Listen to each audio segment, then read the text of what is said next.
live from the beach in Fiji. Let me give you a little pan around, which is an appropriate place for me to make a video to talk about something that I think is really important, for just kind of something I've been thinking a lot about recently, and it's something that I really wasn't taught growing up. They don't teach it in school. They don't teach it in personal finance, but it's such an important concept in how you plan your life, which the concept that I want to talk about is hedonic adaptation, which is why being in Fiji on the beach is a perfect time to talk about it. So what is hedonic adaptation? You've all experienced it, likely if you've purchased a car.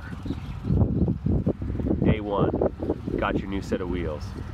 It's one of the greatest days ever. You're super excited, cruising down, calling your friends, what's up, got the car, post the picture on Instagram. You're stoked about your new car, and there's a spike of happiness in you when that occurs. But about a month goes by, and you know what? I'm going through the Mickey D's drive-through, and I'm just gonna leave my car, the drink I bought right there in the side. Then it gets a little dirty from going to the beach. And about 6 months go by, and that sweet new ride you bought is just kind of your ride now. There's nothing extremely special about it. That's hedonic adaptation. You've adapted to the new norm of owning that item. Hedonic adaptation sucks because the things that you think are going to make you happy end up leaving you somewhat frustrated. Now, there can be a temporary spike in happiness. This is what the science says, but ultimately, it doesn't last for a long time. And then there's an additional effect that occurs often with hedonic adaptation, and that has to do with the effect that your peer group that you're associated with changes as you adapt. So let's take the car example. Let's say that you bought yourself a new Corvette. So at that point you decide to join the Corvette Club. So instead of being part of the Honda Corolla Club, you upgrade to the Corvette Club.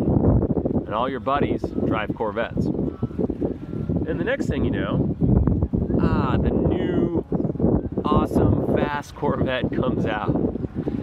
And while you used to have the coolest one, your buddy down the street, he just got a better one. And so the peer group that you are comparing yourself to begins to change. This happens all the time. It happens to people when they upgrade neighborhoods. It happens to people when they upgrade housing, things of that nature.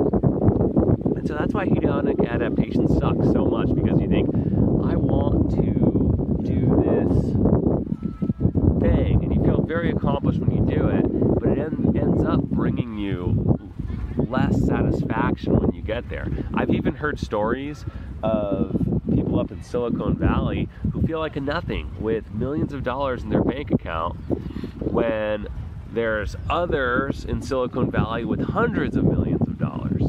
And so it can take on ridiculous portions. You can never be satisfied. You can never have enough. So hedonic adaptation is a real thing. It's a scientific principle that you need to be aware of. And if you don't plan accordingly, it can consume your entire life. So what have people done about it?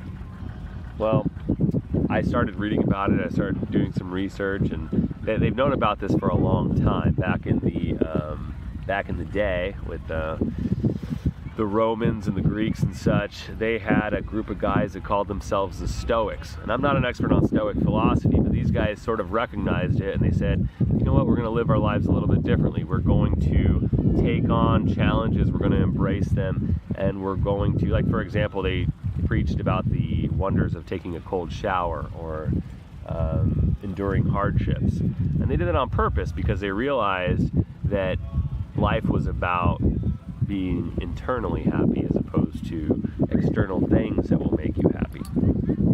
And the Stoics certainly have some interesting philosophies to them and some great points. And I'm not going to go further into that on this video, but I think that it would be worth researching if that was something that was interesting to you.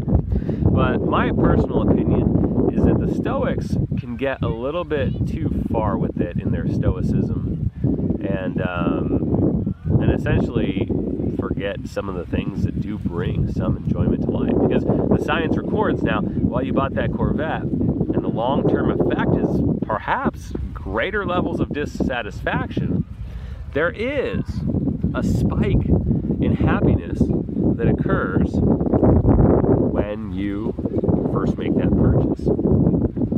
So what can we do about this? If we view it as a spectrum with stoicism on one side and on the other side just complete hedonism, buying everything you can and upgrading your life until it's just absolute, you have a gold shower or something ridiculous.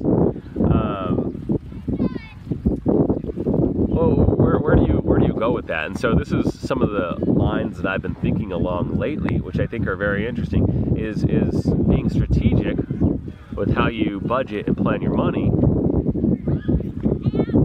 that goes in accordance with these principles. So what are some ideas that could go along with that? First of all, rent anything that depreciates. For example, you might think buying a boat's a good idea. Maybe if you have a stupid amount of money, it is a good idea. But you could probably have the same enjoyment, the same experience from renting a boat as you would owning a boat. In fact, maybe less hardship. You could even rent a new boat the next year. You wouldn't be stuck with the old one. It's kind of funny because my dad lives in a place where there's a lot of avid boating community, and you see a lot of these old timers have all kinds of money and they have very old boats. So what are some other ideas that we could associate with? And this is scientifically proven. You've probably heard it. Spend more money on experiences. Experiences don't get old, and there is just about an infinite amount of experiences that you can have on this green earth. So invest in experiences over some of those other categories. So the way that I literally do it, and it drives my wife crazy, right, is to break apart your expenses and take a look at where are you spending your money? Where is it going? Is it going on those things that you're going to hedonically adapt to? Are you upgrading your home? Are you upgrading things that don't matter all the time? Or are you spending it on areas that's going to bring you lasting satisfaction, lasting memories, and the true stuff that's important in life? I'll probably be making some more videos on this topic in the future, so I'm going to leave it at that, which is just an introduction to the topic. Thanks for watching.